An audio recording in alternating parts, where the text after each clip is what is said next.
চট্টগ্রামের বিভিন্ন স্বাস্থ্যকেন্দ্র বা হাসপাতালে প্রায় ১৫ দিন ধরে মিলছে না নবজাতক শিশুদের জীবন রক্ষাকারী পিসিভি ও পেন্টাভ্যালেন্ট টিকা। সন্তানকে টিকা না দিয়েই ফিরে যেতে বাধ্য হচ্ছেন অনেক অভিভাবক।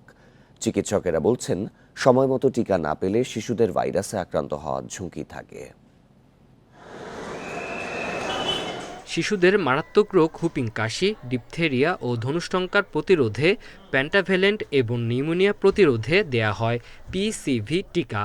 0 থেকে 10 মাস বয়সী শিশুর জীবন রক্ষায় প্রয়োজন এসব প্রতিষেধক।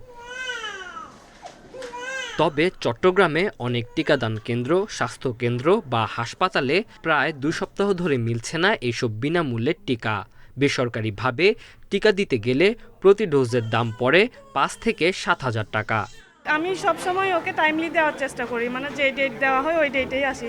তো কালকে আসছি, তাই নাই, ওর ডেট ছিল, আজকে আবার আসতে হইলো।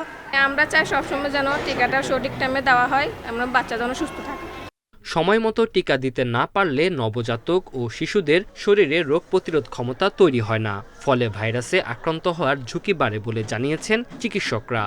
শিশু সন্তানদের ক্ষেত্রে আমাদের উৎকণ্ঠা, উদ্বেগ এবং সচেতনতা সবগুলোই আমাদের ব্যাপকভাবে থাকে, এবং যখন সরবরাহ না পাই তখন ন্যাচারালি আমাদের উৎকণ্ঠা বেড়ে যায়।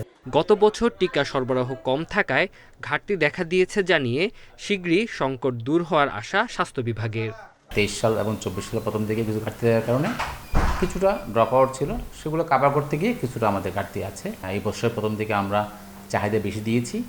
আশা করি সব ভ্যাকসিন যদি অ্যাভেলেবল চলে আসে তাহলে আর কোনো ঘাটতি থাকবে না আমাদের। স্বাস্থ্য বিভাগের তথ্য মতে চট্টগ্রাম সিটি ও উপজেলায় বছরে 7.5 লাখ পেন্টাভ্যালেন্ট টিকা লাগে।